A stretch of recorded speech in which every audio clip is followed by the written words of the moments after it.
Commissioner Gingell is absent with notice. Commissioner Hoffman. Commissioner Johnson.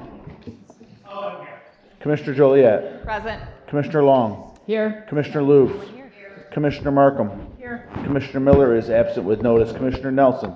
Here. Commissioner Powell. Here. Commissioner Smiley is absent with notice. Commissioner Smith-Charles. Commissioner Spiz. Here. Commissioner Taylor. Here. Commissioner Weipert. Here. Commissioner Woodward. Here. Mr. Chair, there is a quorum. Thank you very much. The invocation will be given by the Honorable Commissioner Michael Spiz. And so if you are able, if you could please rise. And the invocation will be followed by the Pledge of Allegiance. Thank you, Mr. Chair. Please bow your heads. Dear Lord, as we approach Memorial Day, I ask that you watch over all the families and friends that will be traveling to see loved ones over this weekend. Let us honor the military and the memory of the valiant servicemen and women who made the supreme sacrifice so that we may live in a country that is free. May they rest in peace, keep their families in your good graces, give them peace and comfort. Let us always be reminded of the wonderful lives we have because of their sacrifice. Let us always, I already read that part. Lord, we also ask for your protection of the most innocent and vulnerable, especially the children. I also ask you to welcome into your kingdom those who we have lost over this last year. May you grant them eternal rest, O Lord, and may perpetual light shine upon them. Lord, please bless all elected officials with wisdom and guidance to do what is right and just for those that we serve. We look to you for the best way forward. In your name, amen. Amen. I pledge allegiance to the flag of the United States of America and to the republic for which it stands, one nation, under God, indivisible, with liberty and justice for all.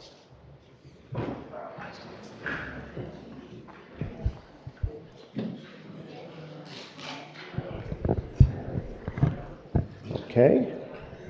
Thank you, Commissioner Spiz. That'll move us on to approval of the minutes of our May 1st meeting. Is there a motion moved by Commissioner Powell, seconded by Commissioner Lubes? All in favor of approving the minutes, say aye. Aye. Opposed, say nay. Let the record reflect that the minutes have been adopted. And this will move us next to the approval of the agenda as presented. Moved by Commissioner Lubes, seconded by Commissioner Long. Any discussion? All in favor, say aye. Aye. Opposed, say nay. And let the record reflect that the agenda has been approved unanimously. Next up, we have a public hearing required by state law for the fiscal year 2025 appropriation of the local road improvement program. This is one of 3 road programs that Oakland County partners with communities to maintain, fix, build new roads. And required by law is to create a public hearing before dispersing those dollars. And so I will, at 6:15, open the public hearing. Is there anyone here to speak on the appropriation of the dollars to support our local road improvement program? Seeing none, I will close that public hearing. We got a number of people in the audience. This is a dollar-for-dollar match with cities and villages this particular program is a city and village, county, local community match program that at a subsequent meeting we will be approving that funding. All right. Next up, we have a number of awards that we're going to give, and so I'm going to ask if there's commissioners who have honorees for our Outstanding Older Adult Award. If you can come forward, and we'll kick it off.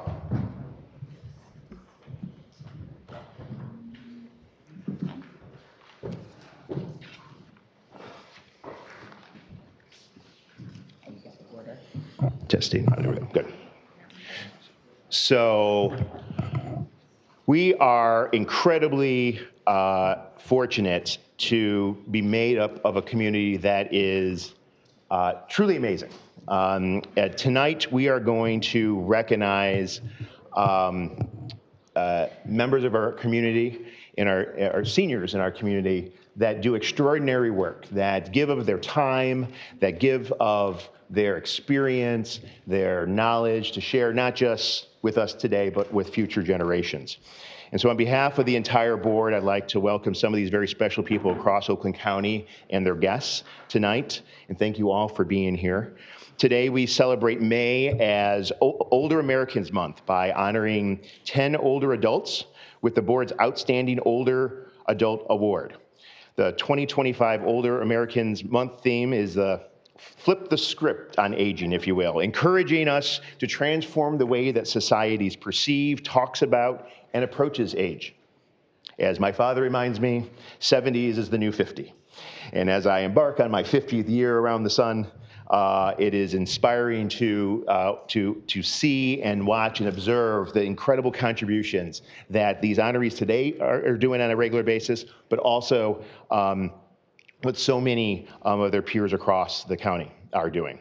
This year's award recipients are amazing examples of the way older adults continue to contribute to their communities while aging with purpose and joy. The Outstanding Older Award was established in 2022 to celebrate outstanding older adults and their community engagement. And commissioners are invited to submit names with individuals or a couple in their district that deserve this type of recognition. And so that's what we are going to do today. And so at this time, I will first call up Commissioner Powell to recognize her honoree. Thank you. So again, I'm Commissioner Angela Powell, and my recipient is Ruth Ann. Even though it say Ruth Jordan, I always call her Ruth Ann. Ruth Ann Jordan. And just to read a little bit before I bring her up, I'd like to introduce Ruth Jordan. She's actually my Senior Advisor Council representative. Ms. Jordan was born in Detroit but raised in Pontiac. She spent 40 years working in the Oakland County Family Court and youth assistance. Being of service is Ms. Jordan's passion. She goes above and beyond to keep seniors aware of things going on in and around our community. She has helped raise $1.2 million over the last 8 years for the Midnight Golf Program and the Lionel Jordan and Tommy longest Memorial Scholarship to assist Pontiac high schoolers and also college students throughout Oakland County and Wayne County with their future college plans. Ms. Jordan volunteers in the Pontiac School District reading to students and is an active member of her church, Unity of Farmington Hills. It's so good that we have community members who are willing to assist our most vulnerable individuals, which is our seniors and youth, and I truly thank her for always assisting me with any request I ask her when I need help with my seniors. So please welcome Ruth Jordan.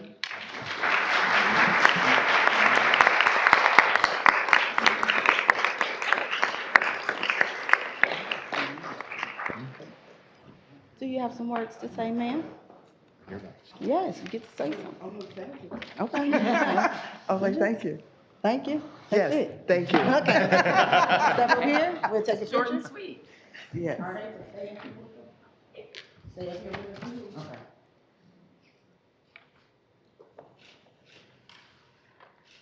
Thank you.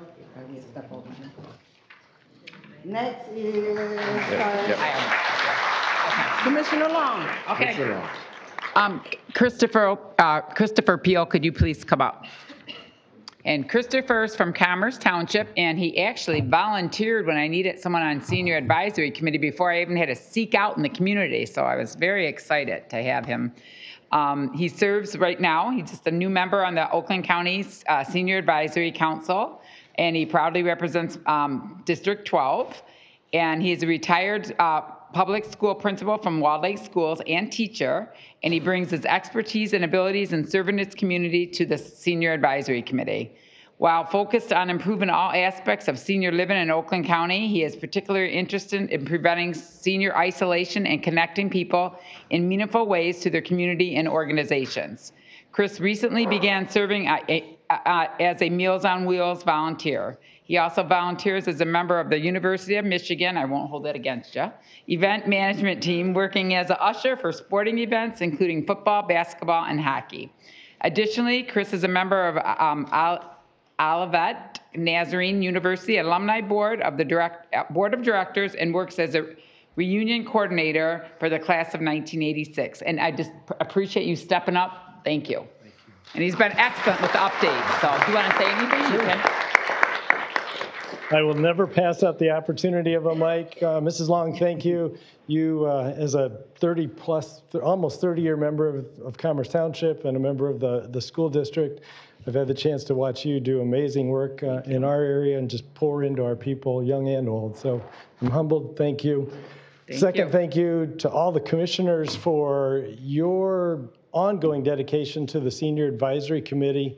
While it's not new, it's still groundbreaking. And the work that it does, I think, is exemplary across counties in our whole state. As we serve together, arm in arm and hand in hand, our very most vulnerable senior citizens and our very most thriving senior citizens. It's beautiful work. Your ongoing support of that is greatly appreciated. I look forward to working together as the years come. Thank you. He's been excellent with the updates. He's really good. And here is your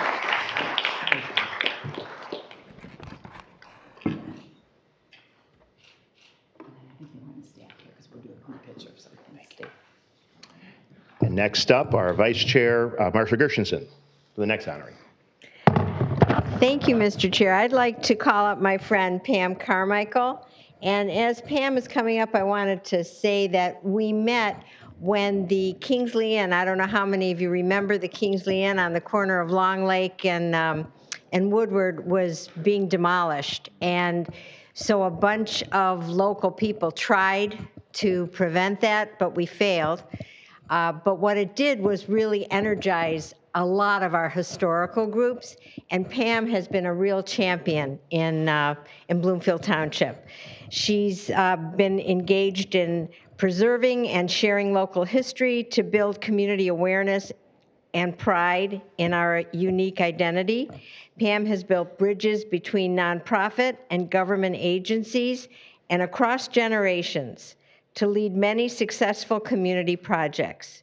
Her efforts as a founding member and current director of the Bloomfield Historical Society include an ongoing collaboration with the Bloomfield Township Public Library to grow and promote their local history collection and archive.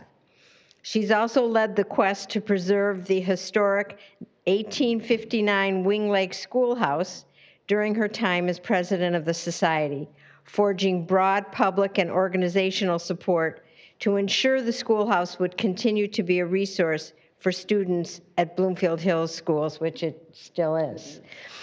As a representative of the Historical Society on the Board of Preservation Bloomfield, Pam was also a catalyst for saving the Benjamin Barton House and the Craig Log Cabin from demolition and for moving them to Bauer School Farm.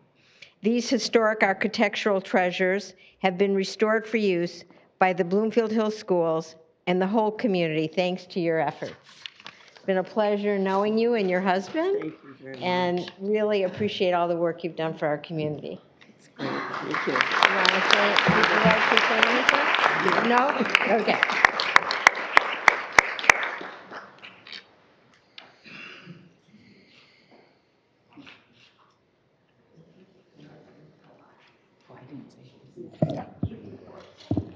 And next up, we'll call Commissioner Bob Hoffman for his nominee. Thank you, Dave. This is the little older than Bob Hoffman Award. I'm giving this today to my friend Len Pagora. And first and foremost, he's a good friend and a neighbor. He's also a proud veteran who served in Vietnam. After returning home, he began what would be a lifelong career with General Motors. He raised his children and assisted with his wife's care as she was diagnosed with Parkinson's and dementia before her passing. Sorry about that, Len. Len has re-entered the workforce and now works part-time for a family business in Highland, Mahar Feed, also known as Highland Feed. He is involved in his grandson's shooting competition and serves as part-time coach and mentor for the team. Len helps clear snow for neighbors in his subdivision and holds records for weightlifting in his age group. He is currently 76 years old. It's a world record, by the way. It's a world record, he reminded me. State, national, and world. State, national, world. And he's really modest. Oh, I gotta get He's inspirational to be around. We are blessed to have him in our life. Thank you. Thank you, Len. No, thank you. You're welcome. Let me get you a award and stand on here.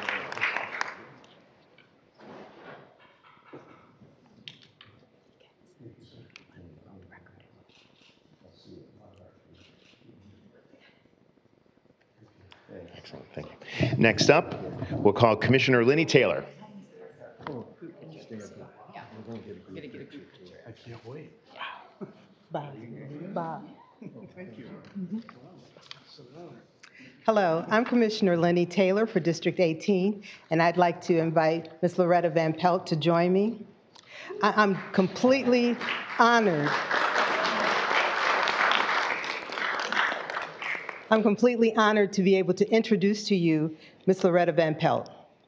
Loretta Van Pelt is a vibrant woman who has owned and operated her own business for more than 25 years. A subject matter expert who provides training in diversity, equity, and inclusion, as well as unconscious bias and cultural competence. Loretta has worked for companies in the Fortune 500, the Fortune 100, and many of the top 50 companies that are recognized by Diversity, Inc. Her expertise has helped other businesses, communities, and individuals such as myself grow their knowledge of diversity, equity, and inclusion across industries such as hospitality, automotive and manufacturing, healthcare, government agencies, and more. We are grateful for not only her leadership in this area, but her ability to teach others all about it. Thank you, and I introduce to you Ms. Loretta Van Pelt.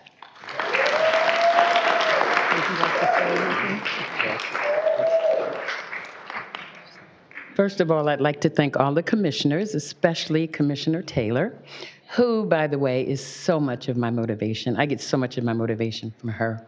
So thank you so much. Really appreciate it. Thank you.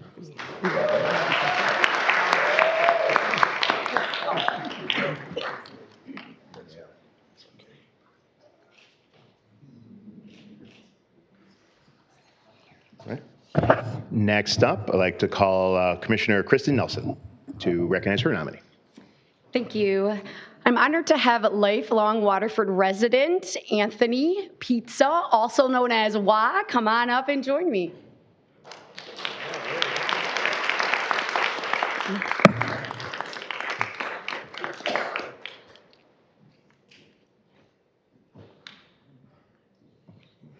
Wah is living proof that aging doesn't mean slowing down.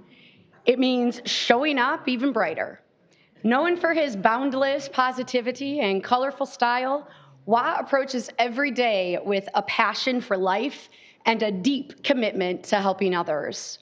Whether he's loading flats of flowers into the cars at the Oakland County's farmers market for his neighbors, or inspiring younger generations with his energy and empathy, Wah challenges every outdated idea of what it means to grow old. He flips the script on aging by proving that this stage of life is not about retreating. It's about re-engaging with purpose. Wah doesn't just age gracefully, he does it boldly and joyfully and with an open heart. His actions remind us that vitality isn't about youth, it's about mindset, and Wah's is as vibrant as ever. So congratulations, Wah. Would you like to say something?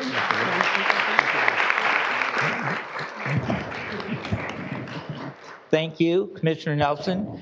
I was going to write a few things down, but I decided, like usual, I'd just speak from my heart. And there's three things I wanted to say. One was thank you to Commissioner Nelson for recognizing me. Two, I just wanted to share with you my philosophy in life that I've had since I was 18, and as we grow older, it's even more important for every single one of us, and that is PACE, P-A-C-E. It stands for positive attitudes change everything. Positive attitudes change, because it's true. It's absolutely true, all the way. And I like to say that the S is on attitudes, because it's one positive attitude is great, but it takes a village, a community. So it's positive attitudes change everything. And we're met with it every day. Every situation comes up. We either think positive or negative. And I ask you to start checking yourself and see which way you're going. The more you start channeling yourself positive, it spreads, it changes, and that is what we need in our world. And believe me, so just think pace, positive attitudes change everything. It's very true. And the second thing I'd like to say is, one of my philosophies as we grow older, I'm going to ask, this is a challenge to you all, something I believe in. I believe if every single one of us here today, or everybody we know, if we all look where we live, look at 5 houses up and down each direction from where you live, 5 condos, 5 apartments. If every single one of us made sure we knew if there was an elderly person that lived there within 5 houses from us, and you make sure that they know you, they know your number, you know their number, it's so much easier for us to help people when we don't have to get in our car. You just walk there, daily life. You know, you're making cookies, have your kids go over, drop them off to them, share them. I truly believe that we would be a better world if we just did that with 5 houses up and down. So I challenge you all to look at those 5 houses. And if you don't do anything, be thinking of me on your shoulder saying, why aren't you doing it? It's so easy when you're out mowing the lawn or anywhere. But if we all knew 5 houses from each direction, we knew there was an elderly person there and we watched out for them, we'd have a better sense of community, everything along the lines. And it's so easy to do, right? Look at me. Thank you on that one. And then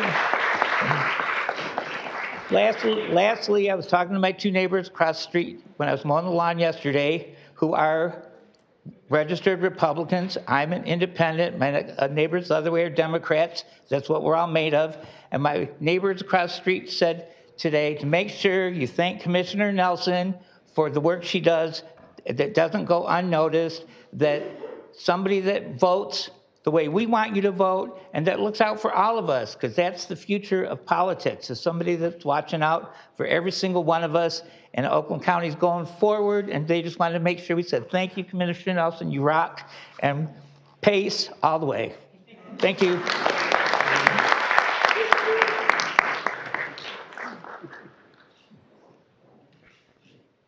Thank you. Next up, I'll call Commissioner Yolanda Smith-Charles.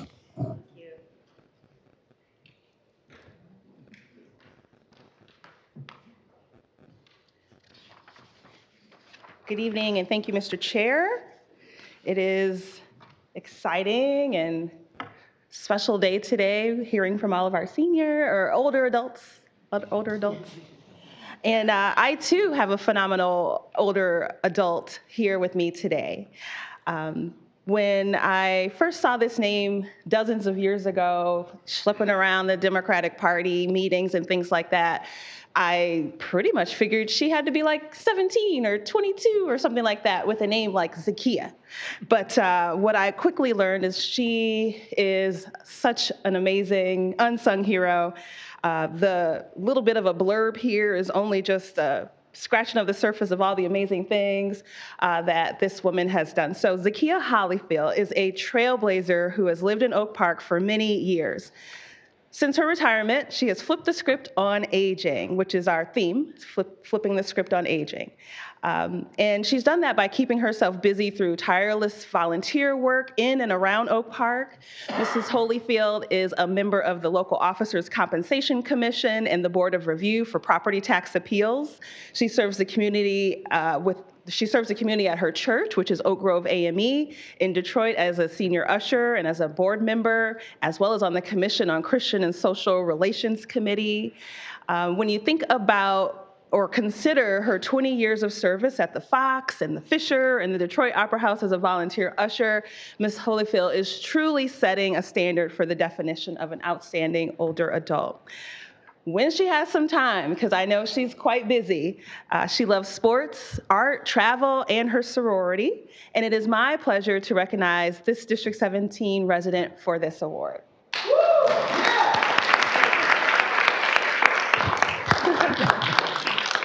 Yeah, thank you so much. I really appreciate it. It's so nice to receive your flowers while you're still alive. May 30th, I will be 89 years old.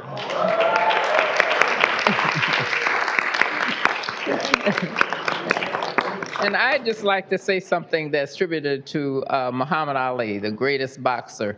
He said, "Service to people is the rent we pay for the room that we occupy on this earth." Thank you. Thank you. We're going to take a picture right in front of here.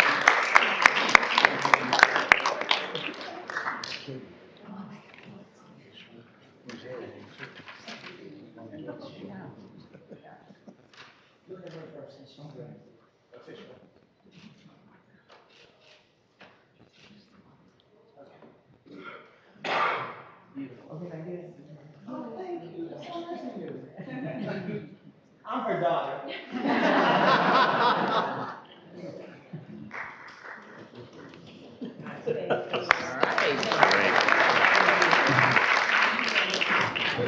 Next up, I will call Commissioner Penny Lubes to recognize her nominee. Thank you. Good evening, everyone. Tonight, I would like to take the time to honor Mark Kelly, who was not able to be with us tonight, but I would like to tell you a little bit about Mark. He has been the senior advocate in my district and lives in Troy for many, many years. He has more than 25 years experience in senior planning services, providing resources, advanced legal, elder care, and law planning, in-home care, visiting doctors, and more. His specialty is helping veterans, seniors, and their families establish a senior living plan, a blueprint that helps older adults achieve their goals, whether it's staying in their current home, downsizing, or transitioning to a senior living community.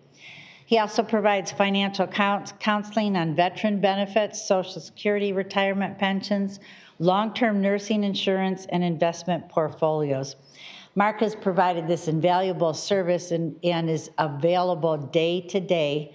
I appreciate his willingness to communicate regarding all things senior solutions and successes to me. So Mark, I want you to know that I will get this plaque to you. Thank you.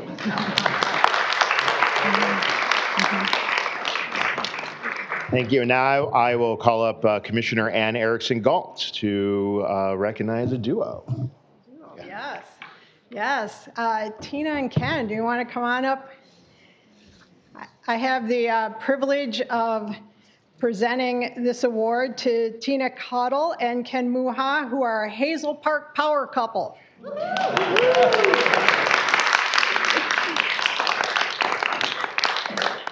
For decades, Tina and Ken have volunteered their time to improve the community and the lives of their fellow Hazel Park residents. Ken serves on Hazel Park's Zoning Board of Appeals and Environmental Sustainability Commission, where I understand you're tearing it up there. That's great. Tina serves on the Parks and Recs Advisory Board, and their tireless work has improved the beauty and livability of their city.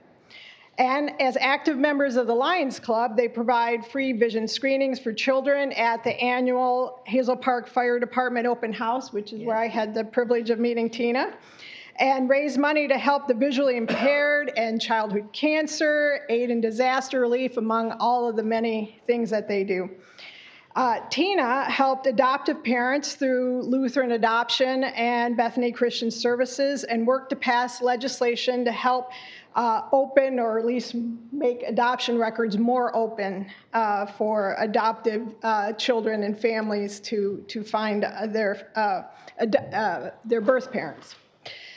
She also used to work at Children's Village, where she built relationships with at-risk teens that continue through today. Tina told me a very heartwarming story about somebody she still speaks to after all these years. They're both well-known and loved in Hazel Park, and their friends and neighbors benefit greatly from all their hard work. Congratulations, Tina and Ken. Yeah.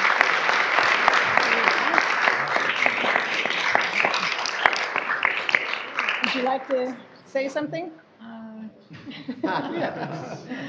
Just a quick thank you. Ken and I have been sidekicks. I'm a widow, and we met in our Lions Club in 2014. And he had lived in Hazel Park, moved out into Howell, raised his family, came back to Hazel Park, helped his mom before she passed. And it's just been so crazy. We moved in 66. He's been there since 1950. So we were like 7 streets apart. So my younger kids hung out with his younger siblings.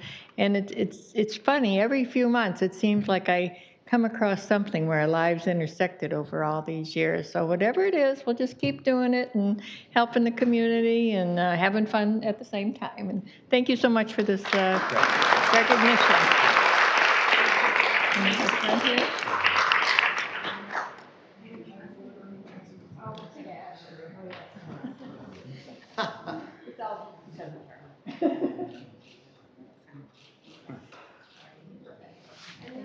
Okay.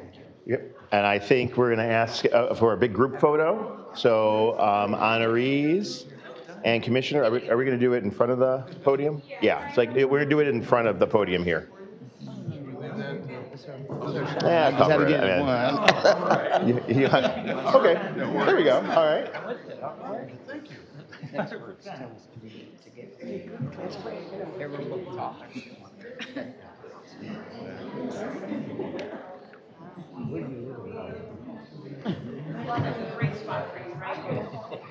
Sure is. I agree with that 100%. Your smile just lights up the room. Thank you.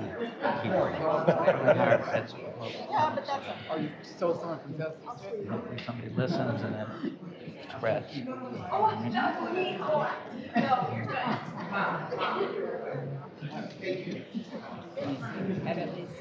That's my constituents, same picture. I know. Yeah, it's like everybody sold your position. How Highland it is. Yeah.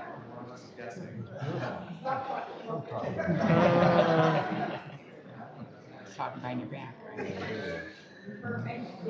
Thank you. Thank you for all your work. Thank you.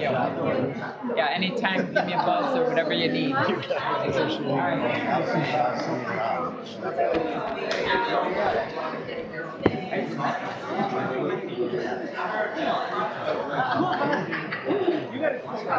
Thank you so much. I agree. I just love it. Oh, thank you. Yeah, what do you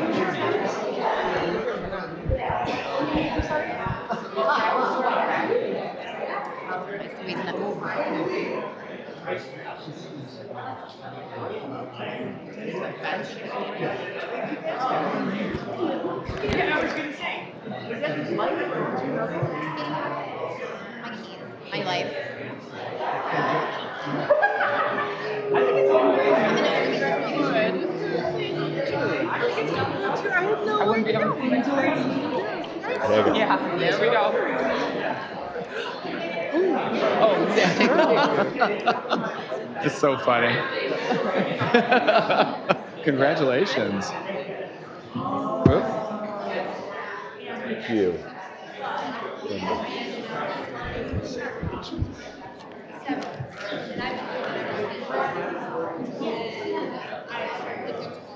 I'll grab a couple. There we go.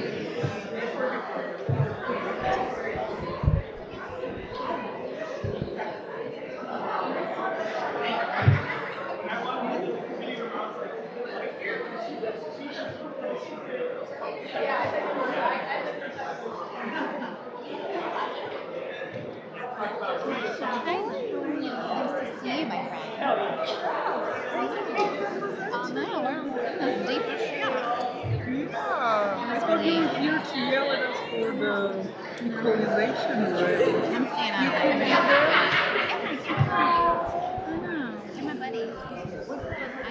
Okay, let's why don't we give all of our awardees this evening another round of applause.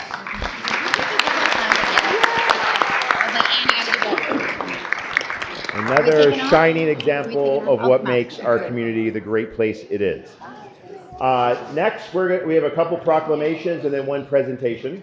The next proclamation is to recognize Mental Health Awareness Month, and I think Commissioner Lubes with Commissioner Cavell and Nelson are going to present that proclamation.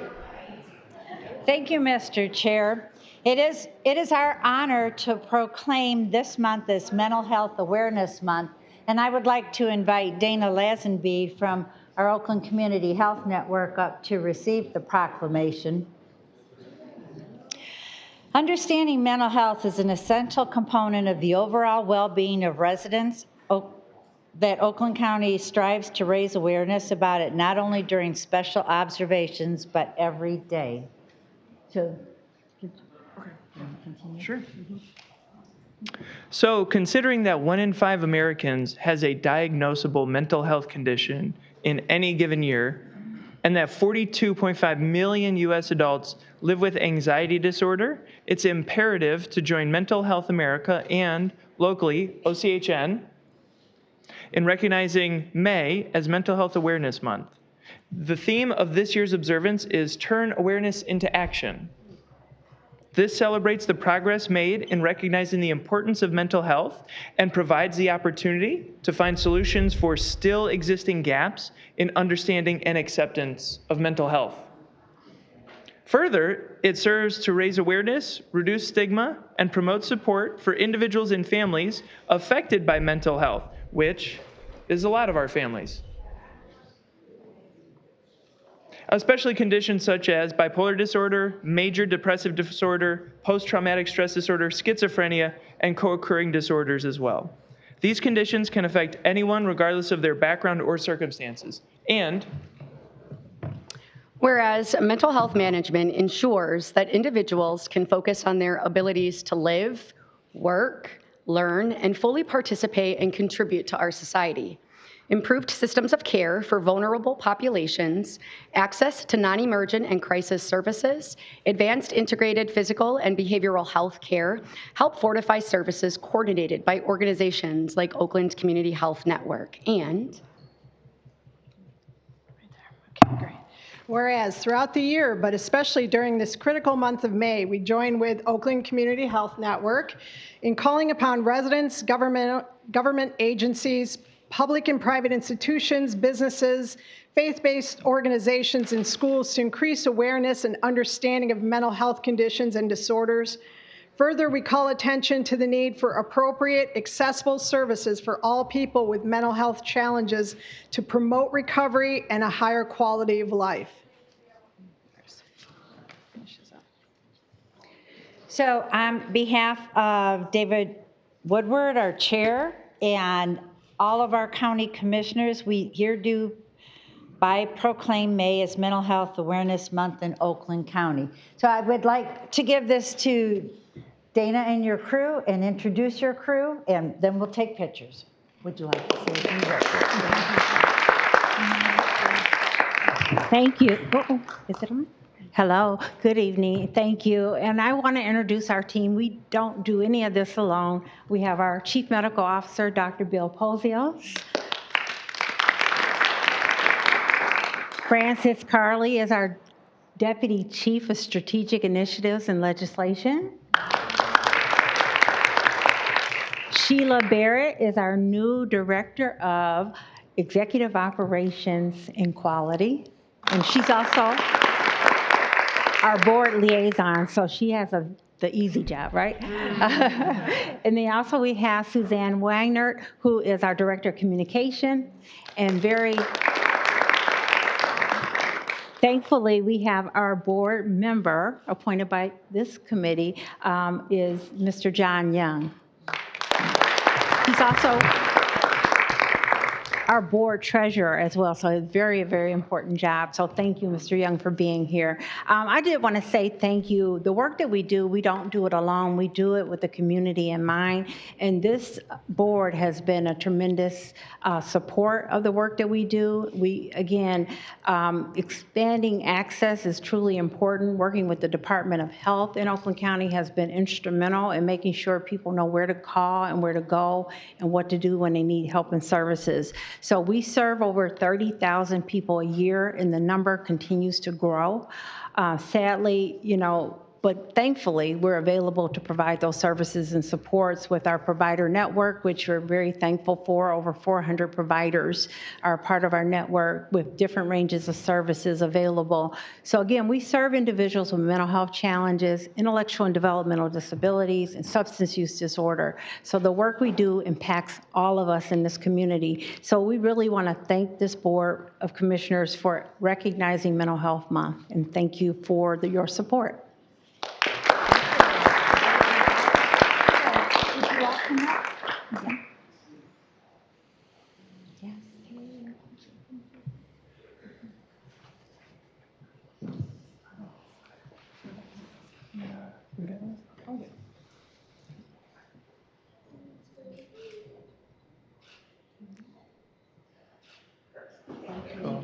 Thank you so much.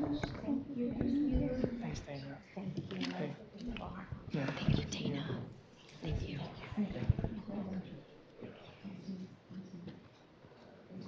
Thank you, commissioners, and thank you to the entire team that make up the Oakland Community Health Network. Next up, I'm going to call on Vice Chair Marsha Gershenson for the National Gun Violence Awareness Month, Wear Orange Day proclamation. If anyone would like to. I thought I just.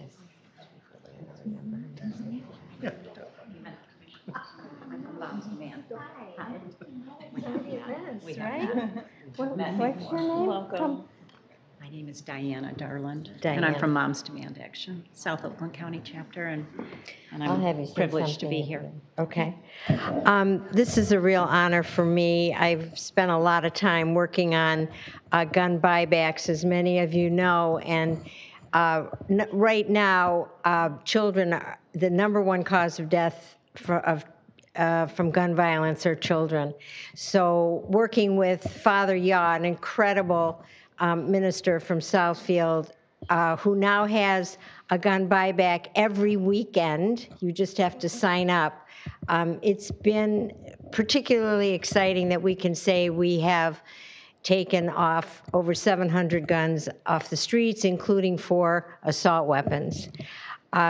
So whereas certain challenges in our community, such as gun violence, leave such devastation in their wake that they're impossible to ignore and prompt leaders to take action. And as of 2022, there were 121 firearms per 100 residents in the U.S., making it the only country with more civilian-owned firearms than people. These firearms impact over 117,000 people through suicide, homicide, unintentional shooting, and injury every year. And where's Mike? You read this next one. Yeah, this one mentions. Whereas 23 minors are shot daily in the U.S., meaning our children and teenagers carry much of the burden of this crisis. The origins of the National Gun Violence Awareness Day arose directly from the senseless loss of a 15-year-old Hadia Pendleton in 2013, an innocent bystander who was shot and killed just 1 week after marching in President Obama's second inaugural parade. In Oakland County, we faithfully hold up the memories of teenagers Madison Baldwin, Tate Meir, Hannah St. Juliana, and Justin Schilling, whose lives and futures were abruptly ended by a mass shooting at Oxford High School on November 30th, 2021. As well as a 20-year-old Alexandria, I'll get it out, Alex Werner, a Clawson native, lost during the shooting at Michigan State University on February 23rd, 2023. And Anybody like to come on? Excuse me, whereas gun violence prevention advocacy and education groups, such as Moms Demand Action, provide a grassroots movement toward hope. With chapters in every U.S. state and nearly 11 million supporters, the organization works to close legislative loopholes that jeopardize the safety of families.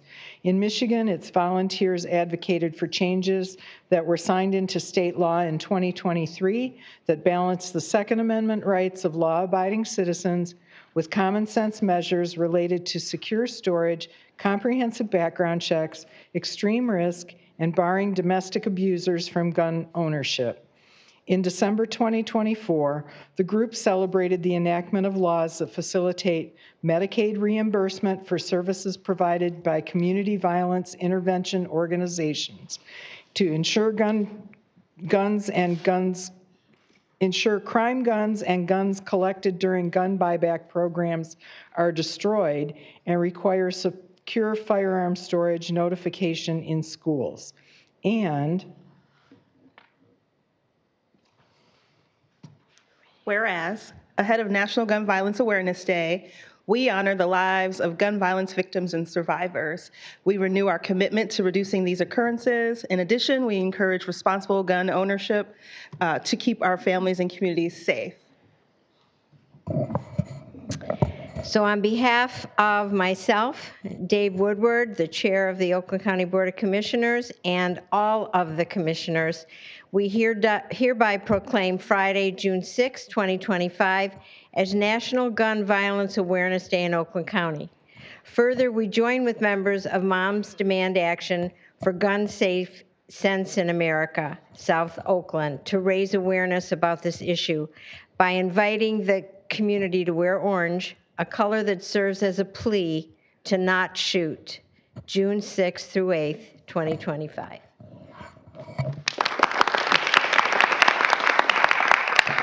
So would you introduce yourself? I will. Yeah. I will. My name is Diana Darland. I am a member of Moms Demand Action, the South Oakland County chapter. Thank you so much for making the proclamation designating the first Friday in June to be National Gun Violence Awareness, Wear Orange Day. I had prepared some remarks and some more facts and a little bit of background that I was going to share, and I may do some of it, but your handcrafted proclamation is so good and is so complete on its own that I really don't feel like I have that much more to say. Sure. I just would like to thank you. I would like to highlight the work we do includes a program. I'm going to speak about Be Smart for Kids.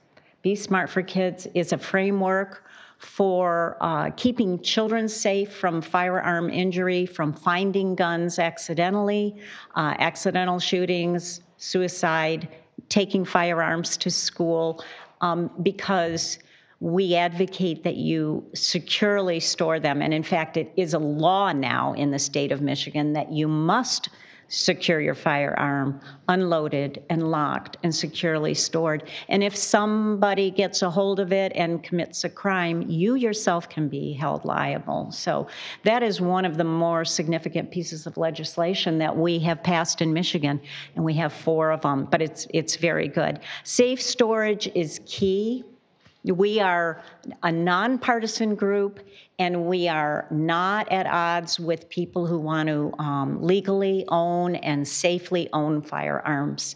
And I think the secret to our success in promoting prevention is going to be when we all realize that none of us want anyone to be hurt, killed, threatened by a firearm, right? None of us want that. So we can do things, all of us can do things to prevent that, you know. So anyway, that's all. Thank you so much for the honor. It's really been wonderful. Thank you.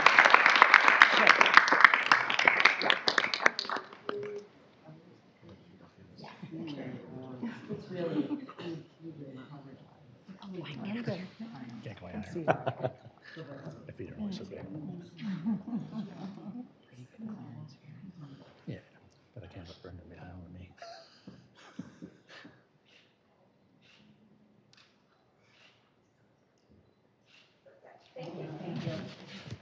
Very much.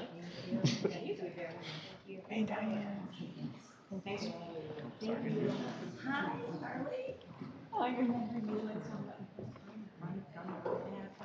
We're going to keep on keeping on. Thank you.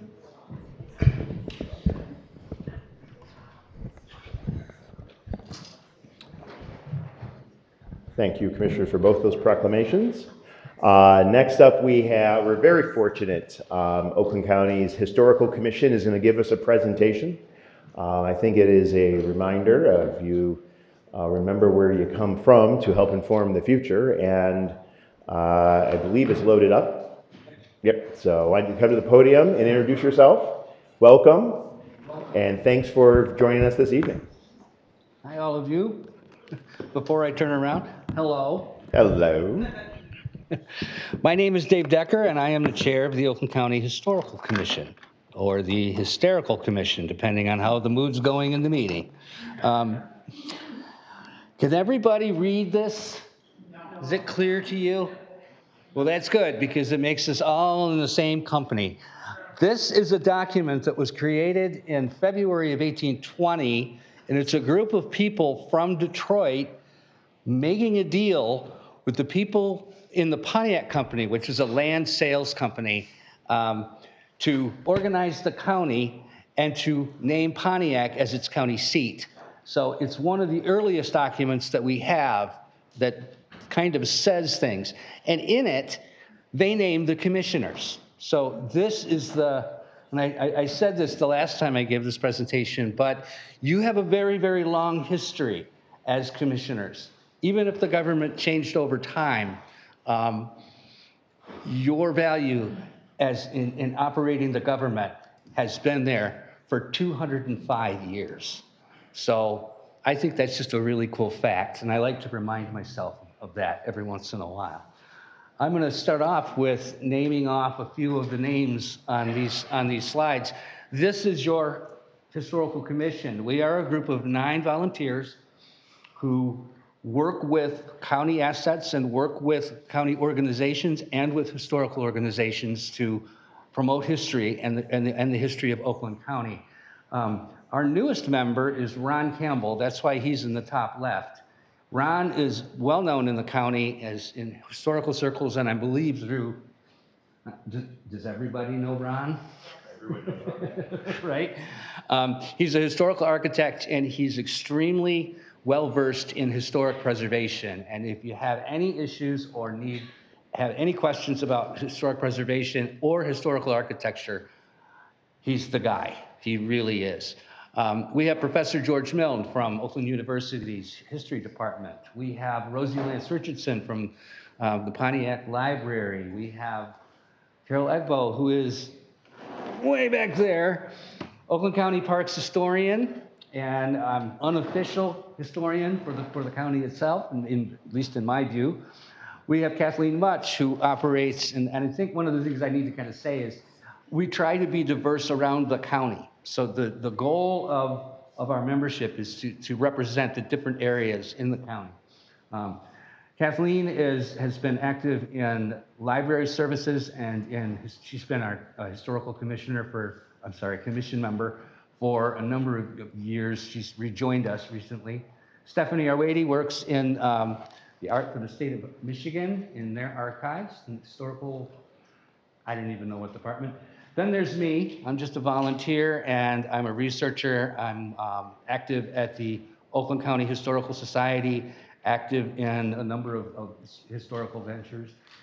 Jerry Murphy, brother to Commissioner Markham, and he's phenomenal. History teacher from Rochester. Pardon me? History teacher from Rochester. History teacher, yes. Yes, he's a history teacher from Rochester, and he can tell you the history of any sport in Oakland County. The guy is a machine about that kind of information. And David Walls, who is he's from Davisburg, and if you have any kind of ancestry in Oakland County, you're probably related to Dave. His family has been here for a long time, and he does a lot of research. Today we're going to talk more about, now that we've kind of dispensed with this one, what we do. We advocate for local history. We advocate for historic initiatives, and you can kind of read the slides. It's essentially what we do falls into a charter that was granted to us in 1978, and then again, I think in 1982. And our charter translates into these goals. We advocate to promote local history. We collaborate with local historical groups and organizations and with the county itself to build awareness about local history and build visitor engagement and all kinds of different things. And we want to educate. We want to teach people about why Oakland County is such a special place. And I don't know that people say it enough. We have a lot of parks, and we have a lot of lakes, and we have a lot of really interesting things in Oakland County. But one of the things that we also have is a really interesting history that covers, in just about any decade, something important happened in Oakland County. We don't talk about it very much, but the polio vaccine was developed in Oakland County. We don't talk about it very much, but there's a milling industry for wool that was absolutely critical in the Civil War. We have a number of, just throughout the decades, the arsenal of democracy, the automotive industry, all of those things. But one of the things that to me is very, very interesting is that Oakland County was really prominent and really important to the development of Michigan as a state. It really played a big role in establishing Michigan and its government and establishing the Northwest Territory as a place for people to live way back in the 1820s. It's just been, and we want to teach you that. We want to tell you these stories and educate. We work with our coalitions and our partners in doing that. We are sponsors of the History Coalition of Oakland County. That is a group of local historical societies, organizations, couple of museums, just about anyone local, any kind of history-oriented organization. We meet on a regular basis and talk about history and talk about what they're doing and how they can bring their message into, and how we can help them communicate with themselves, with the world. The Oakland County Cemetery Coalition does about the same thing, but it's more about preserving and protecting our cemeteries, which are, if you think they're creepy, I disagree. I'd have a picnic in a cemetery all day long. They're great places. They're just wonderful, wonderful places. We work with county departments, and I think we need to do a better job of that. That's one of the things that's on our list. We work with economic development. We work with the clerk, with you, with Fred.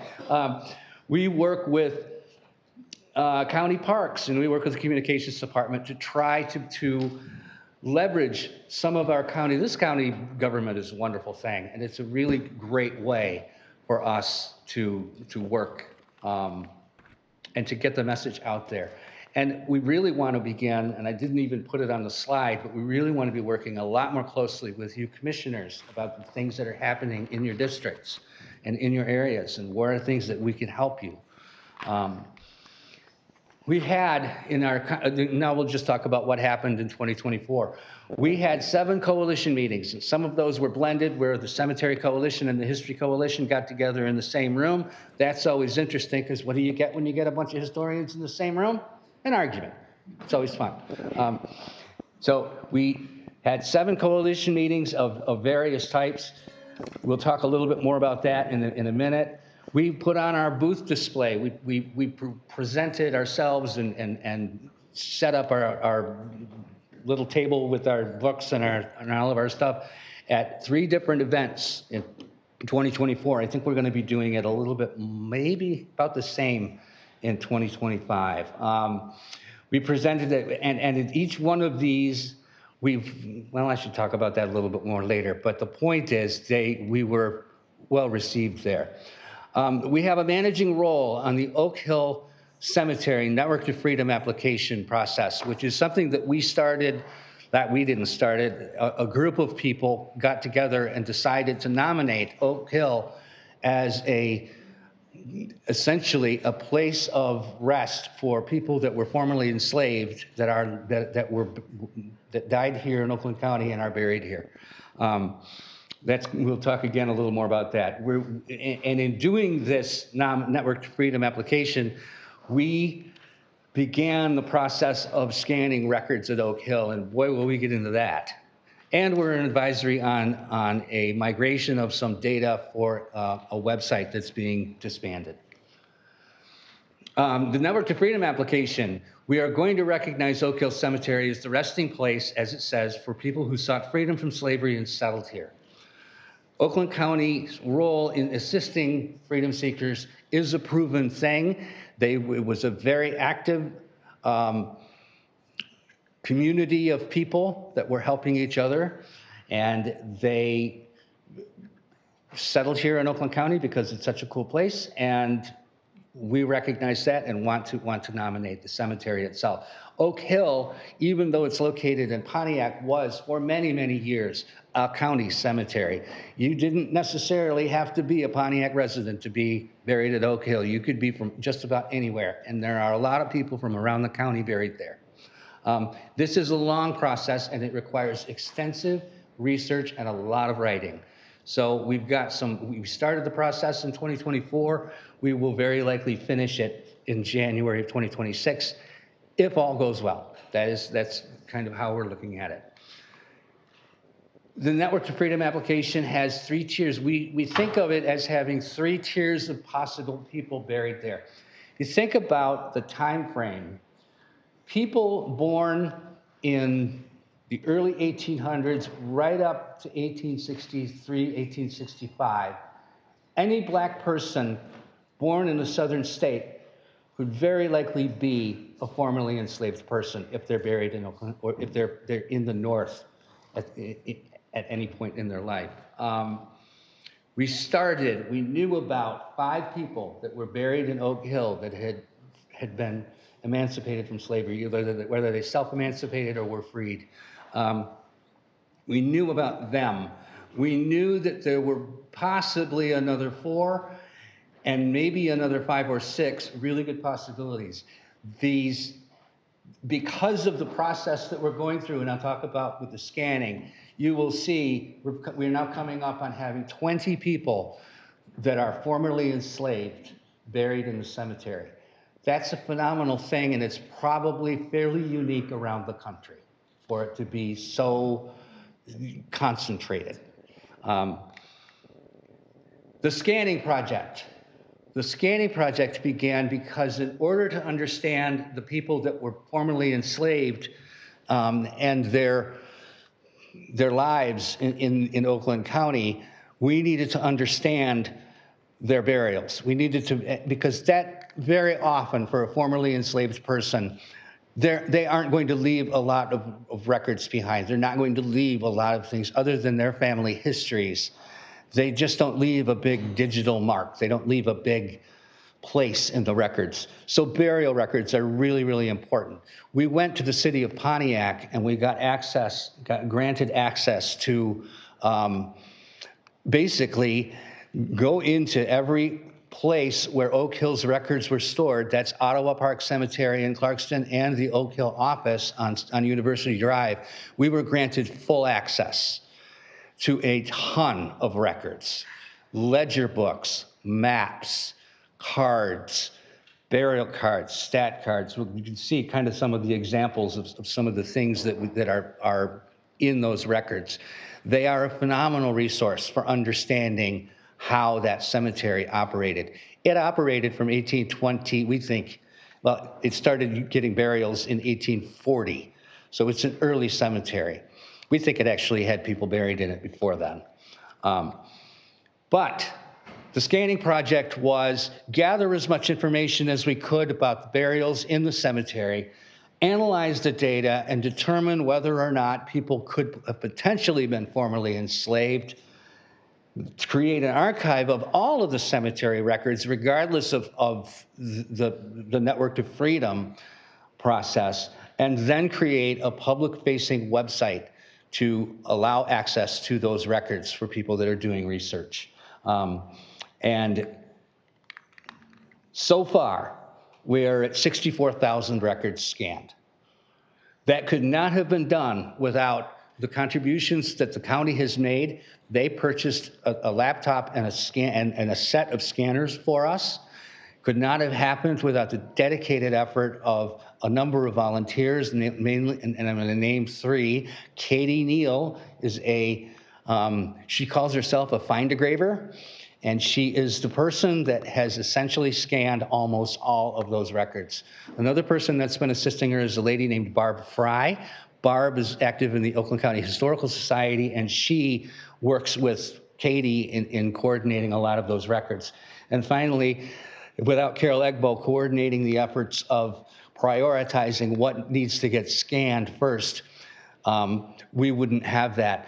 I didn't bring any pictures of it, but there are, in the Oak Hill office, 3 safes in the basement full of ledgers, full of maps, and the ledger is a book that's this big. That piece of paper is this big. I mean, it's just a very big kind of a thing. So this is kind of a nerdy project. We're scanning all of these records, but what's more important about it is what kind of information we've been able to gather, and it's been absolutely tremendous. It has kind of sidetracked the Historical Commission a little bit this year, mainly because it is such a large effort. So, in doing it, the next steps are we need to complete the scanning process. There are still some things that need to be scanned, some ledger books. We need to prepare the data so that it can be put up as a public access website, and we need to make it available as a permanent archive so that it can be stored. These records we are looking at the original records from the 1920s, 1800s. They're all kinds of very, very old records, and they are at risk. So capturing this information and making it publicly available is a really, really, for us as historians, it's a big mark for Oakland County. It is a big deal. Going back to our accomplishments a little bit, I'm going to step back to that because I want to kind of move it along here. The Cemetery and History Coalition meetings, we've had, again, 7 over the year. We've had topics that talked about how to recruit and keep volunteers. That's a very, very important thing for historical organizations.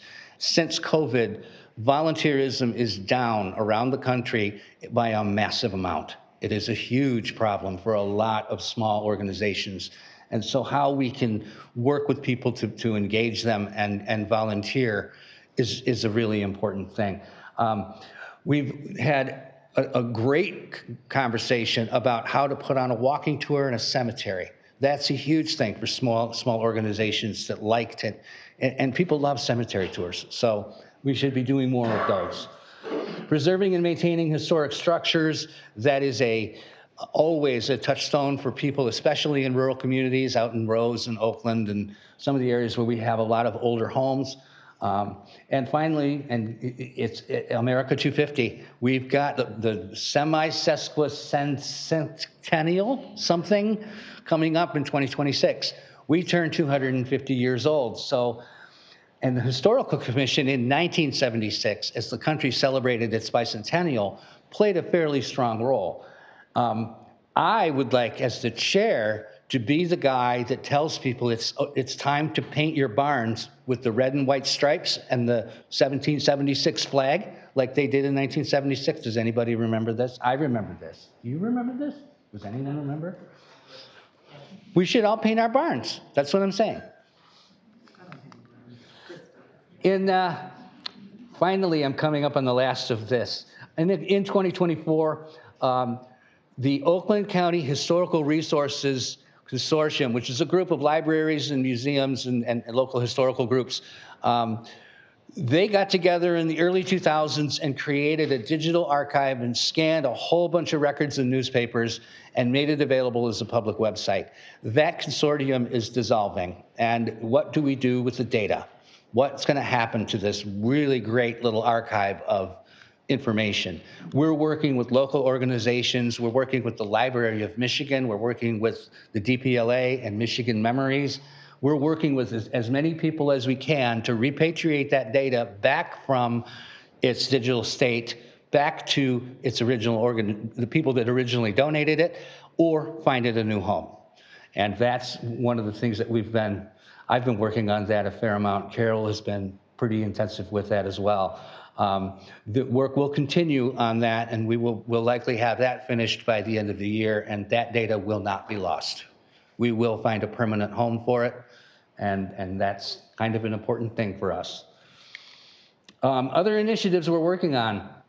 We are continuing to support the Underground Railroad in Oakland County grant project, which is a project from the Birmingham Museum and a number of different organizations to prove, using research, the presence of people and of activity of the Underground Railroad movement in Oakland County. We're going to resume our library poster project. We kind of had to put that by the wayside for a minute. We're starting that up again. You're going to see a poster come out fairly soon. We're going to be involved in America 250 celebrations and helping people figure out ways to celebrate our country and our role in it. And we are developing, because we were asked to do it, and it is a really good idea, a 5-year plan. What do we want to accomplish as a historical commission, aside from the normal initiatives that we do? What are some of the ways that we can make ourselves a little more organized?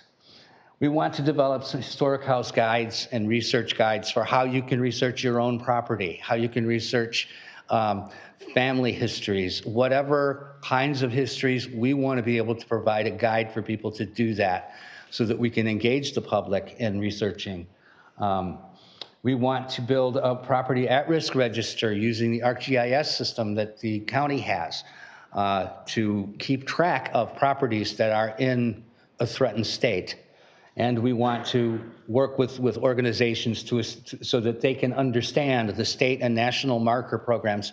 We ran into a situation in one of our townships where the township government was quite concerned about putting a state marker at a historic property because they thought that it would mean that they had to really maintain it and it would cost a lot of money, and they didn't want to do that. That's not right. That means that we need to be educating more about how that works, because it doesn't affect, it does somewhat, but it's not as terrible as all that. And coming up, we will be working with America 250 in 2026 and getting the county involved in that. Communities around the county are having bicentennials, and in fact, June 14th is Commerce will have one. I invite you all to attend. I'll be there. It's going to be great, right? Stronger community presence. We want to be out in the community a little bit more. And what I mean by that is more active with our local historical groups. I don't know that we can stretch ourselves all that thin, but we really want to be more present. And we want better access to historical resources. Where are our historical resources, and where can people find them that are looking for it? How do we engage visitors by giving them a place to look for information about our history? So those kinds of some of the things we're working on. And finally, the 5-year plan. We're going to sponsor a workshop per year. That's our goal. Will we get there? I don't know. But we want to have a workshop every year of some kind. We want to take our website presence on the oakgov.com website and make it a little more focused about finding information that people can use, and where can you go to get information about the history of your town or your house or your property or whatever it is you're looking for, or events. And we want to do some more community engagement. How do we get kids interested in history? That is a question that every historian asks when you try to talk to a 3rd or a 4th grader about history. It's a great time. They love it. Get them into the 6th or 7th grade and they have no interest. So how can we work with the youth and with schools to develop some programming there? And finally, we'd like to see if the county would assist us in doing some surveys. How can the county serve the historical community? How can we And what are they looking for, and how can we provide it? I think that's something that we should look forward to doing. And I think that's kind of a thing that I didn't think about it, and now it's time to think about it. And then finally, your input. You as commissioners, you as the general public, you as county departments, where do you want us to be? What do you want us to do? Are there things that we can help you with?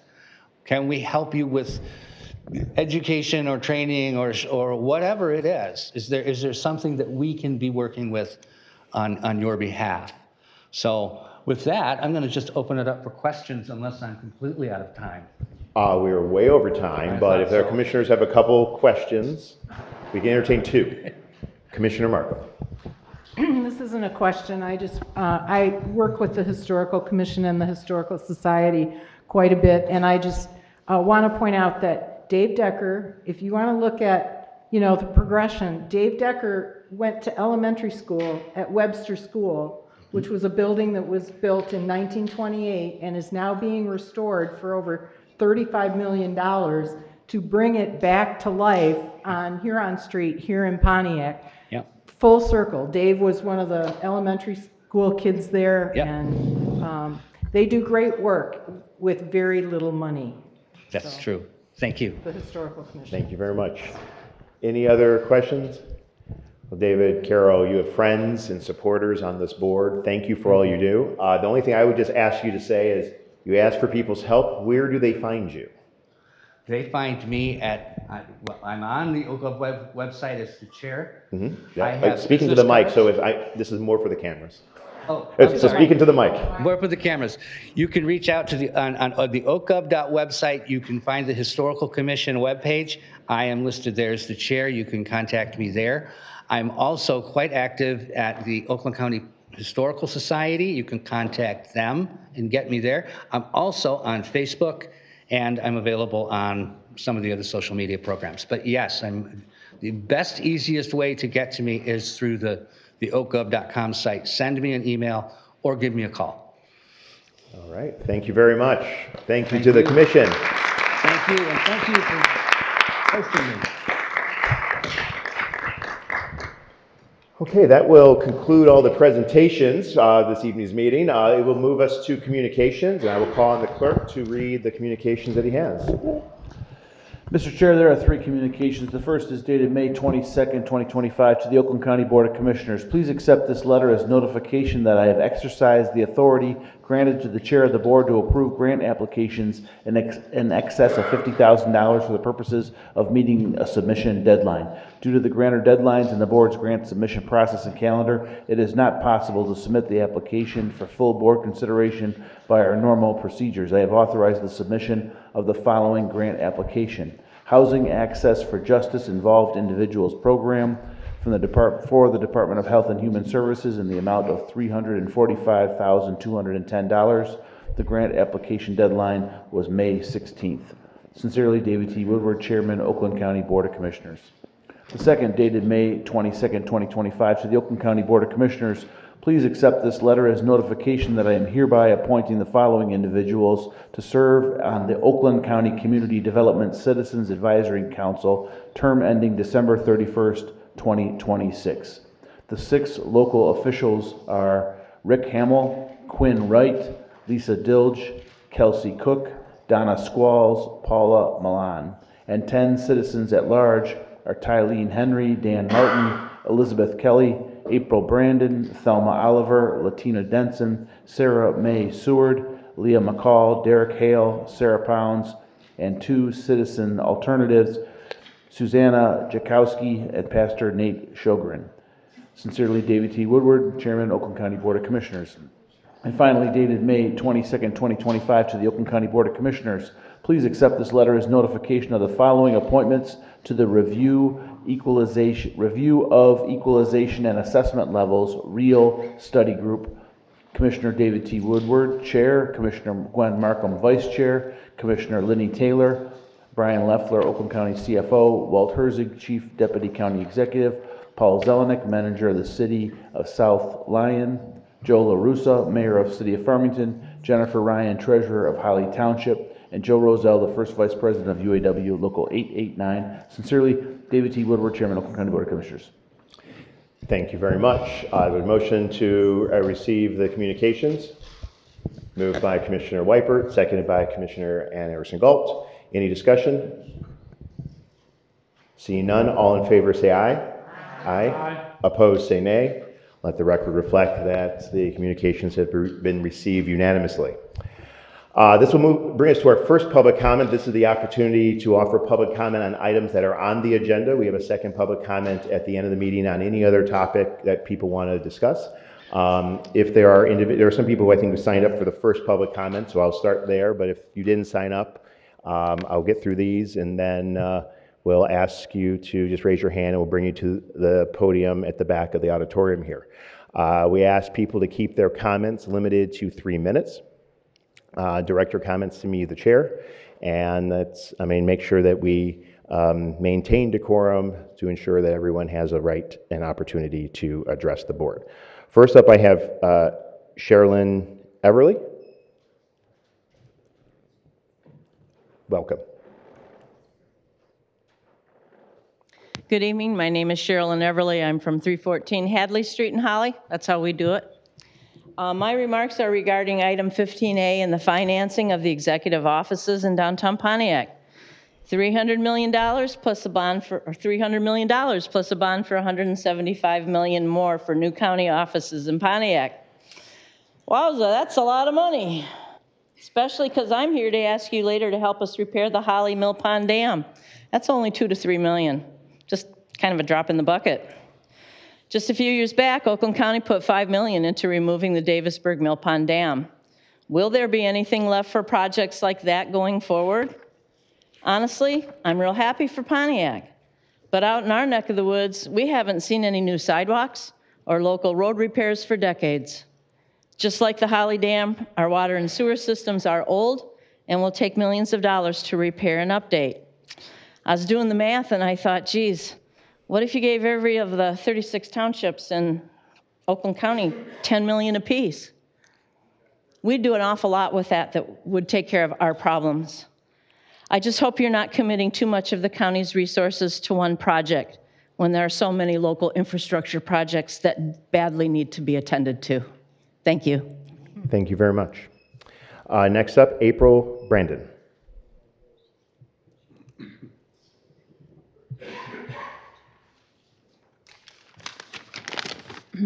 Hello, my name is April Brandon. I currently sit on the Holly Township Library Board. I am the president of the Village of Holly, and I am a mental health counselor.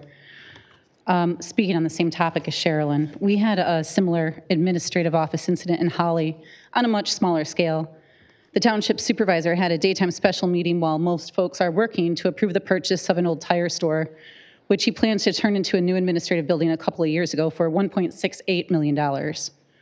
That was a lot of money spent in a 45-minute deliberation. It was promised it would be ready to move into soon. After the purchase, the township solicited both the library and the village administration to see if they would like to move in with the township at this proposed municipal center. They both declined. The village opted to purchase a humble $500,000 building. The library already owns their own building, so this was kind of cart before the horse. The tire store is not up and running yet today as a township administrative office, and apparently the township believes it needs another $5 to $10 million before it can begin the construction this place needs to in order to open as a township administrative office. It's a metaphorical castle for the budget of Holly. It doesn't leave the residents with a good taste in their mouth, knowing that they were told this enormous portion of their tax dollars was supposed to go to a building that would be open shortly, that was supposed to house a municipal center and not just the township. It's not open over 2 years later, and is still several $1 million away from doing so. Holly Township's budget is pennies compared to what we're talking about here. If you plan to continue funneling money into a grand castle for administration, I hope you're able to provide extravagant results with the money you have already spent, and that you've been able to stick with the strategic plan. If not, I hope your position is to cancel this project. Be responsible. Use it instead for mental health, libraries, community work, senior centers, mill ponds, something meaningful over vulgar opulence, please. Thank you. Thank you very much. Next up, we've got John Love. John, you're up. Holly's in the house today.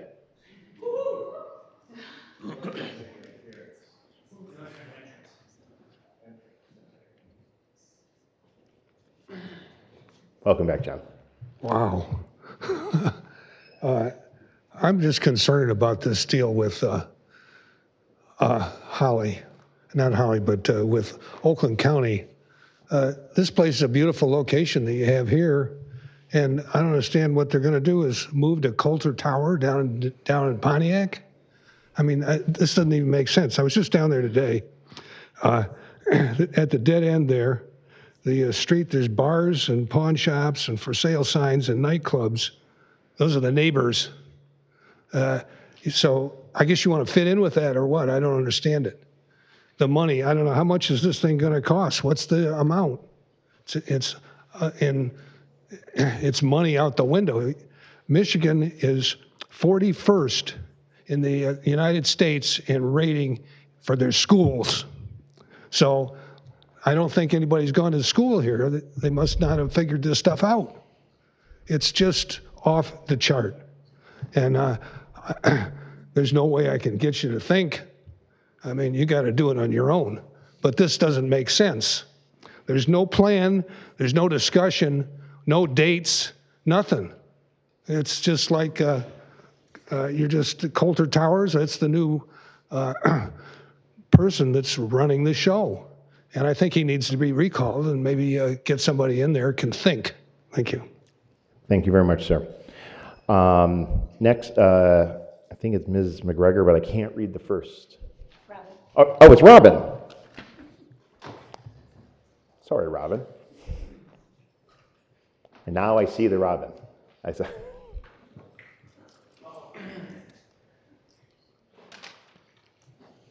Welcome.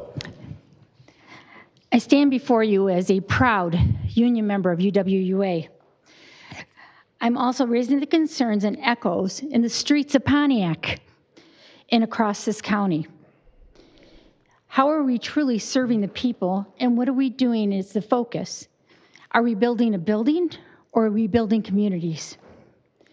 I sat at the groundbreaking, or the demolition of the sign where I asked Dave Coulter, is the funding secure? And his answer was, and I wrote it down, the money is in place by public and private sectors. If we approve a $175 million bond, where's the money going? Where's it coming from? We already spent the $60 million.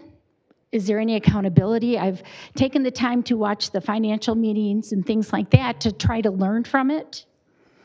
I don't live in Pontiac. I live in Waterford. This saved Pontiac's fire department because you had no money. Because we are a community that cares. But yet we're not clear.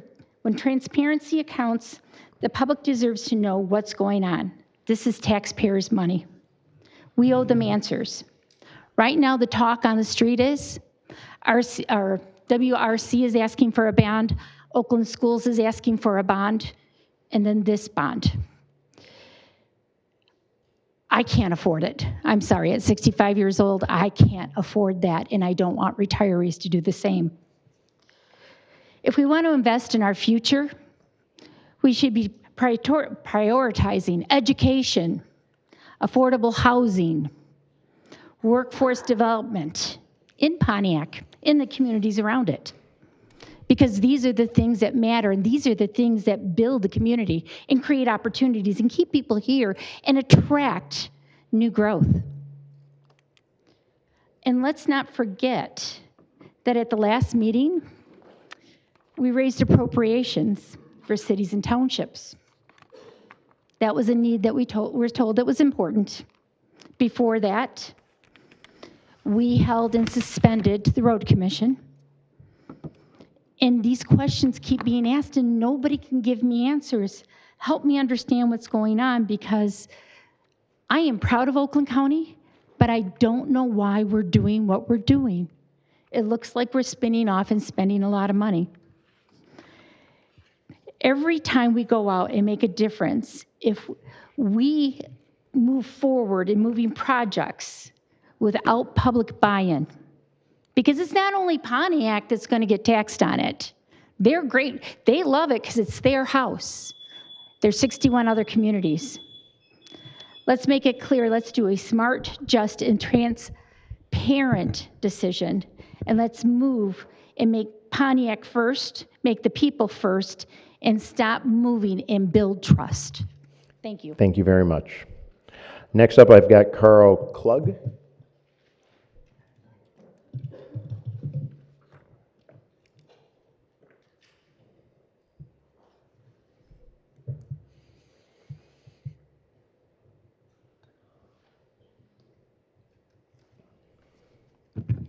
Welcome, Thank sir. you.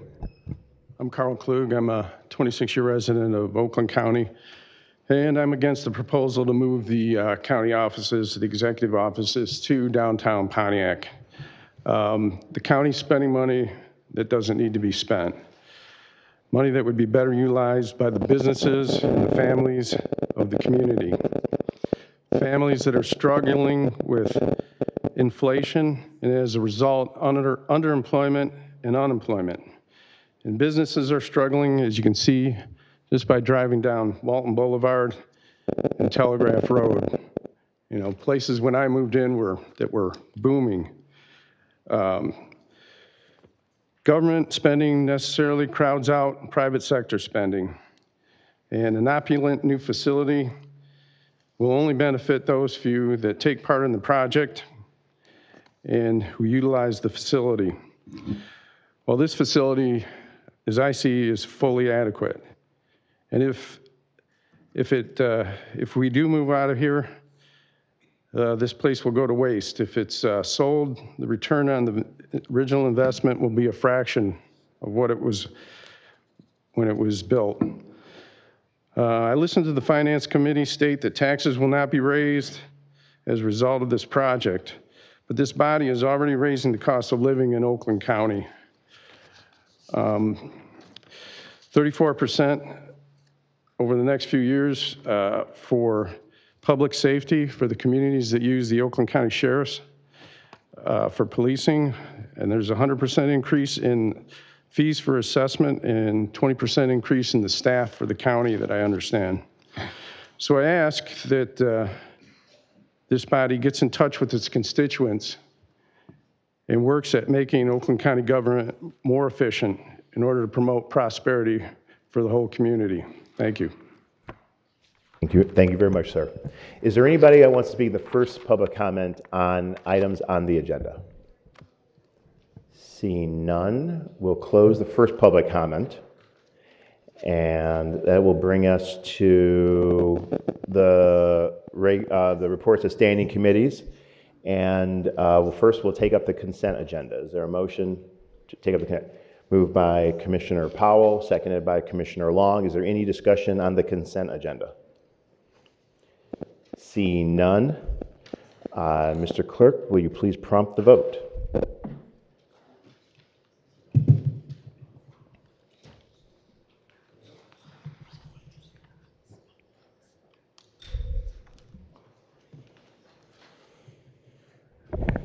Mr. Chair, there are 16 yeas, 0 nays. Sufficient number voting in the affirmative. The consent agenda is adopted. Now this will move us to our regular agenda. At this time, the Democratic caucus is going to recess. We're going to recess so the Democratic caucus can convene for a very brief caucus meeting that I hope to last no more than 15-20 minutes. So we'll stand at ease of the chair, and if the Democratic commissioners can please reconvene in the caucus room.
Commissioner Erickson Galt. Commissioner Gershenson. Commissioner Gingell is absent with notice. Commissioner Hoffman. Commissioner Johnson. Here. Commissioner Joliet. Here. Commissioner Long. Here. Commissioner Lubes. Commissioner Markham. Commissioner Miller is absent with notice. Commissioner Nelson. Commissioner Powell. Commissioner Smiley is absent with notice. Commissioner Smith Charles. Present. Commissioner Spiz. Here. Commissioner Taylor. Here. Commissioner Weipert. Commissioner Woodward. Here. Commissioner Cavell. Mr. Chair, there is a quorum. Thank you very much. All right, I'm going to call on the chair of the Public Health and Safety Committee, Commissioner Penny Lubes, for one item. No.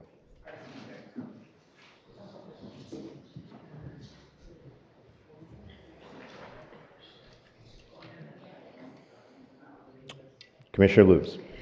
Thank you, Mr. Chair. The Public Health and Safety Committee has one item. It's a motion for a grant application to the state of Michigan for the fiscal year 2026 Automobile Theft Prevention Authority. Commissioner Lubes moves, seconded by Commissioner Long. Any discussion? Mr. Chair, point of order. What? Point of order.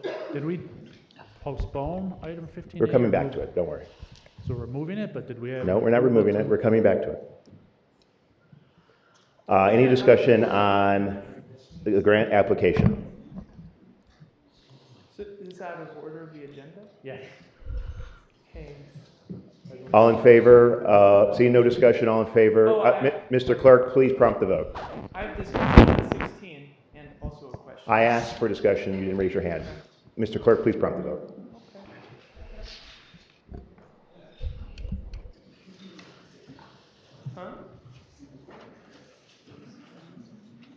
Mr. Chair, there are 15 yeas, 1 nay. A sufficient number voting in the affirmative. The resolution is adopted. Commissioner Lubes. There is no other business from the Public Health and Safety Committee tonight. All right, thank you very much.